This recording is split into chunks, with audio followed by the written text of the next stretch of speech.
Sometimes, instead of deleting missing data, we might want to populate that data. For example, in our sales ledger, our date is listed in transaction order. And so when we see blank values like here in D28, it's safe to assume that we can just populate it with the date above, because if it's between 18 and 19, it either happened on the 18th or 19th. Okay, so if we want to populate these blank cells with the above date, there's a really good way in Excel to do this. First, let's highlight the entire row. Then, let's go to the Home tab of our ribbon, and then go to Find and Select, and then go to Special. Here, we're going to choose blanks because we're looking for blank cells. When we click OK, we see that Excel has now properly highlighted all of the blank cells in the row that we highlighted. If we now start to type a formula using the equal sign, Excel shows us we're typing the formula in this cell, D28. So we're going to put everything in reference to D28. We want to reference D27, so I make a cell reference by clicking on it. And now, before you hit enter, we're going to use the shortcut Control Enter to spread the population of this cell reference to all of our blank cells.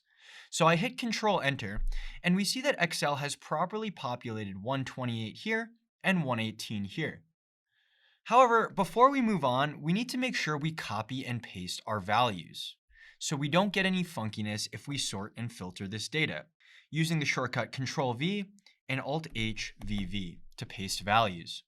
Okay, there's also missing values in the price column. However, if we look closely at our data, we see that bread is always $2.50, and we see that things like chicken wings are always $4.99. So it's safe to say that we can just populate these cells with prices from other cells that have the same item. How can we do this? Well, let's first group our items together using multi-level sorting. If we sort by price first, so that all of our blank cells are now at the bottom of our table here, and then we sort by item, we have now used a multi-level sorting technique that puts all of the items together, but ensures that the ones with blank prices are at the bottom of the group. Now we can once again use Go to Special to populate these. So let's first highlight our entire price column, go to Find and Select, go to Special, choose blanks, and then hit OK. And now we need to do the reference once again. We type equals and then just make the cell reference above, not hitting enter, but rather hitting Control Enter to make sure the population spreads to all of the other blank cells. Now I can copy my data, I can paste values using Alt-HVV, and I'm almost done cleaning this data. The last thing that I have to do is repopulate sales amount. So if I sort sales amount from smallest to largest, we still see that there are some blank cells.